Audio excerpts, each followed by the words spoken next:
Subscribe to the channel and comment down below saying I subscribe to enter this month's shoutout giveaway. We all know that NBA players talk trash. Think about it. These players have been the best of the best since they first played, so it makes sense. First off, for the most part, whatever their personality may be off the court, they've been the alpha dog on the court for many years, so they're just challenging the status quo when they come across other great players.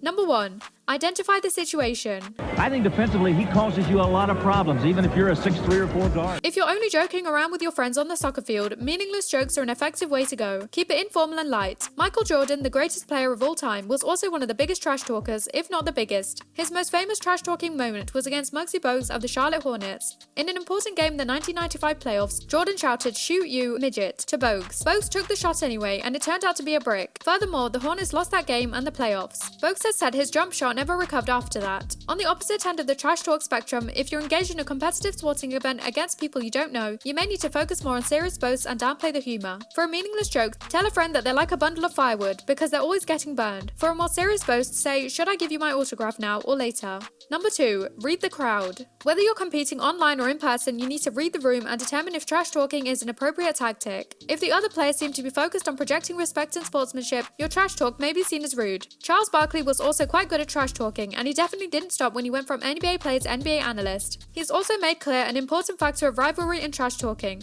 at least not for more than 48 minutes, barring overtime. Even now, as a member of the inside of NBA, Barkley can't stop trash talking about players, clubs, and everyone around him. The same rule applies in online forums. If other participants enjoy trash talk or are already engaging in it, go ahead and join in. If the crowd is more conservative and prefers a quieter atmosphere, you should avoid bothering competitors with your trash talking.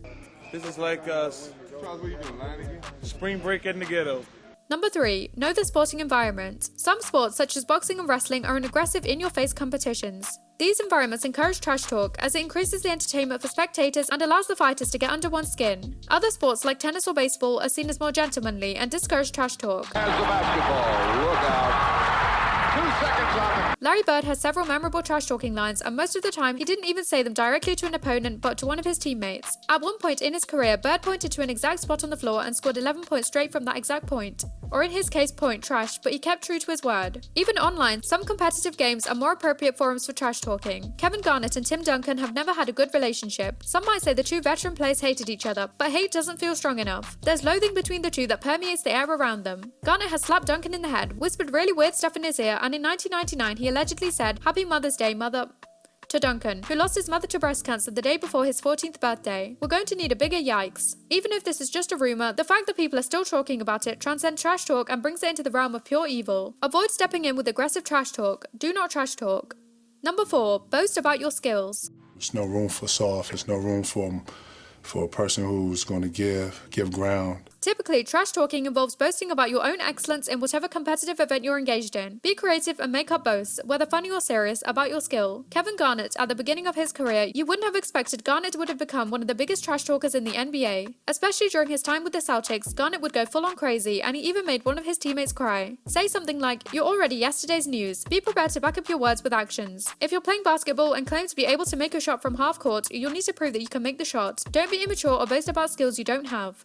Number 5. Insult your opponents. This is often done in a light-hearted way or in a clever manner that uses jokes and creative criticism. You know the type. The dude who never ever stops talking. Gary Payton gave it to his teammates, opponents, and other random pedestrians from the hotel to the arena and everywhere in between. Recall Shaquille O'Neal. If he saw you in the mall, he'd say, "Remember that time I crossed you up, big fella, and I gave you that thing." We fully expect Payton to crack on his Undertaker suit from the afterlife. You can use intimidation to make your opponent doubt their own skill at a game or sufficiently distract them with your trash talk so they no longer can focus on the competition. Try saying, "I've seen better plays at my kid's school playground." Use humor to your advantage. Successful trash talk often builds off of a funny premise. Humor can also be used to distract your opponents. No one plays well when they're laughing, or build up the camaraderie of your own team. A quick-witted insult can surprise your opponent and leave them stunned. Say something like, "If you ever dream of beating me, you'd better wake up and apologize." Number 7. Know when trash talking isn't working. If you feel that your trash talking isn't ineffective, it's probably a good idea to stop. If you continue trash talking, you may start to look desperate or give the impression that you're more skilled at running your mouth than at winning competitions. Kevin Garnett.